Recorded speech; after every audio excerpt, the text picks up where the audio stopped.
What's up, guys? Welcome back to the Hoop Portal. Today, the Los Angeles Lakers have signed Marcus Smart on a 2-year, $11 million deal to get him out of Washington.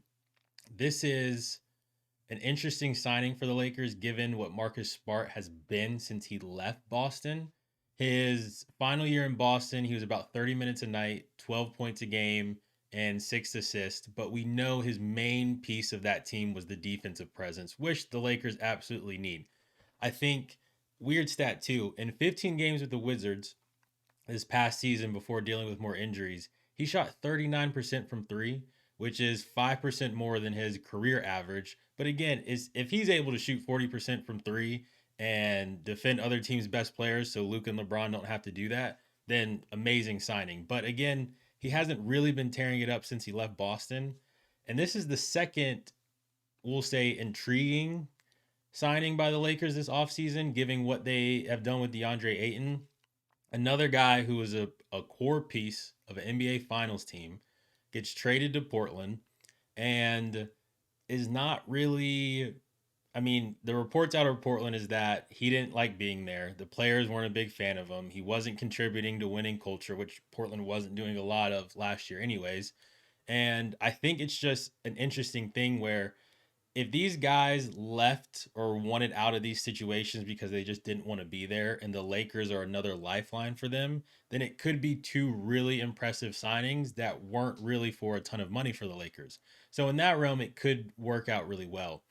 It reminds me of when LeBron first got to LA before they traded for AD. They signed JaVale McGee, Lance Stevenson, Michael Beasley, and I think Rondo was a part of that initial group.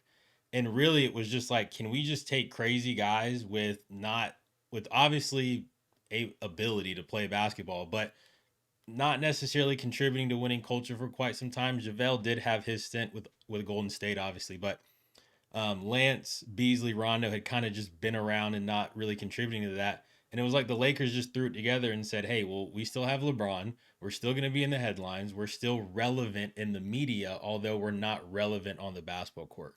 And if I'm a Lakers fan, I'm concerned that they're just doing that again. And by doing that, you're wasting LeBron's last 1 to 2 years, if he still has that, to being the level player that he is. Luka's entering his prime at 26, 27 years old. So you're kind of throwing away that. I think even with the West being tough, they should be towards the top half of that. And I'm not sure if this roster does that. I I like them as probably maybe a fifth or sixth seed. I haven't done my official predictions and standings and looked at it, but I'm not going to be surprised if they're a playing team, which they shouldn't be. They should be a lot higher, but I just like some of these pieces and teams around them and what they're doing, such as Houston, Denver, OKC obviously is not going anywhere. Minnesota just kind of put belt to behind on you guys in the playoffs. So there's teams that are already better than you. I don't think these moves are putting them past that. And if I'm a Laker fan, I'm a bit concerned. But this is just a quick reaction. Guys, enter the portal by liking, subscribing to the channel, get in the comments. Who do you think the Lakers should get next? Or are they going to be done? Let us know whether you're a Laker fan or not. Really interested to see what everybody else has to say. Remember, enter the portal. Thanks, guys. See you on the next one.